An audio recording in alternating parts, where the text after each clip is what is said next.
అన్నా ఏంట్రా పెద్దయ్య గారు నేను పిలవలేదన్నా. సరేరా తొందరపడ్డాడు. అయ్యా పిలిచారా? లేదు. అయిందా? బాగైందా? మీరు పిలిచారని పాండు చెప్పాడు.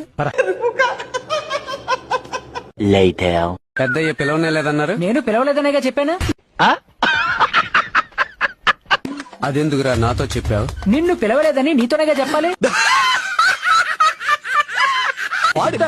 పెద్దయ్య గారు పిలవలేదని చెప్పాను, అందుకే ఆయన నన్ను కొడుతున్నాడు. పెద్దయ్య గారు వెండి పిలిచారా? పిలవలేదుగా. పిచ్చోళ్ళ గురించి వెంటనే గానీ లైవ్ లో ఇదే చూడటం. పిలవలేదని చెప్తే ఎందుకురా కొడుతున్నా? మనోడికి అర్థం కానట్టు అదెందుకురా నాకు వచ్చి చెప్పడం? నిన్ను పిలిస్తే ఎవరితో చెప్పాలి? నాతోనే చెప్పాలి. పెద్దయ్య గారు నిన్ను పిలవకపోతే ఎవరితో చెప్పాలి? నాతోనే చెప్ప. నీతోనే కదా చెప్పాలి. నాతో ఎందుకు చెప్పాలి? నీతోనే కదా నాతో ఎందుకు చెప్పాలంట?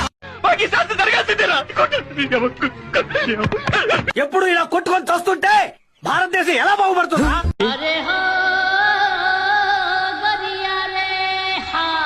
చెప్పండి రా, ఎలా బాగుపడుతుంది? పాకిస్తాన్ వాడు వచ్చి బాంబు వేస్తాడు రా.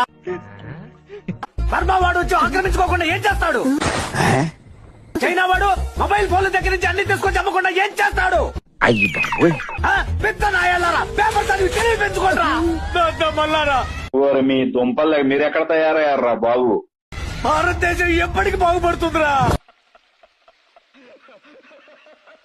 నిన్ను కొట్టడానికి ఇండియా బాగుపడ్డానికి ఏంట్రా సంబంధం? బుర్ర తక్కువ వల్ల మీతో ఉంటే నాకు మెంటలెక్కుతురా. ఇప్పుడు చెప్తున్నానన్నా, నీ మీద ఒట్టు పెద్దయ్య గారు నేను పిలవలేదు.